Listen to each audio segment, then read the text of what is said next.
Do you think of the television licence fee as more like a tax or more like a utility bill? At the moment, in some ways, it does serve like a tax, even if the BBC is reluctant to call it that.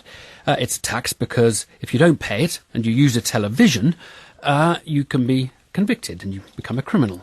Well, today MPs will vote on a plan to stop that and instead make it much more like a utility bill. If you won't pay for it after that, you'll be like not paying your gas bill. You won't get a criminal record, but you will be pursued for the money. Now, it's a slightly complicated process and the law around it is slightly complicated. But let's first talk to Lord Grade, who's a former chairman of the BBC. Good morning to you. Good morning, Ed. How serious would this be for the BBC if the criminal law was removed from the enforcement procedures?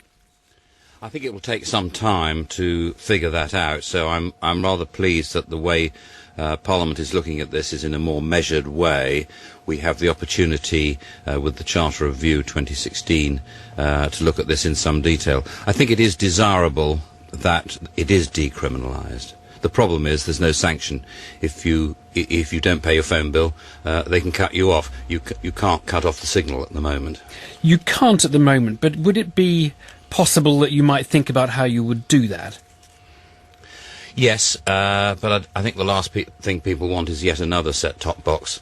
There may be some simple device that just plugs into an existing socket in the back of your TV, which will enable the BBC to cut the signal off. There has to be a sanction.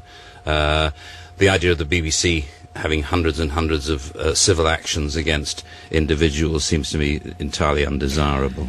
Is it a fault of the BBC? The BBC has often been reluctant to call it a tax, hasn't it? And the opponents of the licence fee always tend to call it a tax, or even more a poll tax, a household poll tax.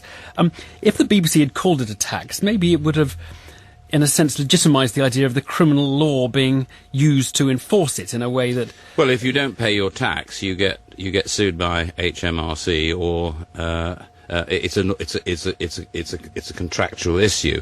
The problem here... But you can go to jail for not paying tax, or if you do it in an egregious enough way. Yes, you can, and in the case of the licence fee, as I understand it, the ultimate sanction of incarceration is for contempt of court for not paying the fine rather than not paying the licence fee. I think maybe the answer, there are several answers. One may be technology. One may be to put it into your council tax, to add it to your council tax. That may be the answer. Mm.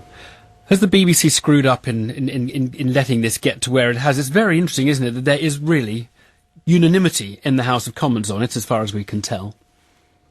Yes, and I'm sure there's a strong feeling within the BBC that it is unfortunate that it is a criminal activity not paying your licence fee. The question is, what is the alternative that won't deprive existing licence payers, people who pay up regularly on direct debits or however they pay, that their services aren't going to be reduced because of a lot of people who refuse to pay.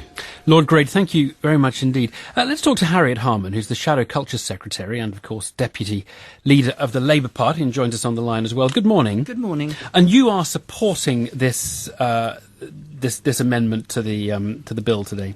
Yes, we're not opposing it, particularly because, in essence, what it says is, let's have a review and look at whether there's a better way of ensuring the licence fee is paid to the BBC. But what we're absolutely clear about is our unswerving support for the BBC, the massive importance of the BBC, and also and the licence funding, the licence fee funding. Yes, I think what's really important about the licence fee is it gives the BBC continuity of funding, but it also gives it independence from the government, and that's why it's so important, is that it's like the BBC's own money. So therefore the BBC is not at the behest of government, like a mouthpiece for government. And I think for such an important broadcasting organisation, it's very important to have its own independent source of finance. How does and that that's figure? why the licence fee... I don't know how that figures. The government sets the licence fee. The BBC has to agree that take what the government delivers on that, doesn't it? So how does it make the BBC independent? There's a process, of course, which comes back to Parliament, like charter review is every 10 years. So every 10 years the BBC isn't independent as a result of the licence fee. Yes, but in between it is. But it's kind of in a separate zone. That's why people have quite a lot of difficulty describing it. You know, it isn't a utility bill. It isn't a tax. It's actually a licence fee. It's kind of unique. And we're prepared to look and have a review.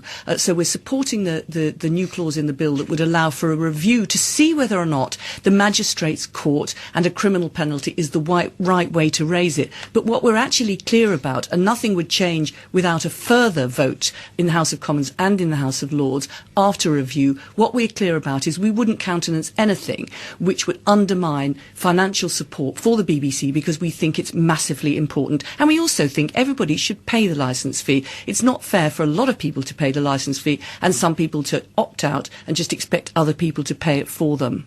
Thanks for that.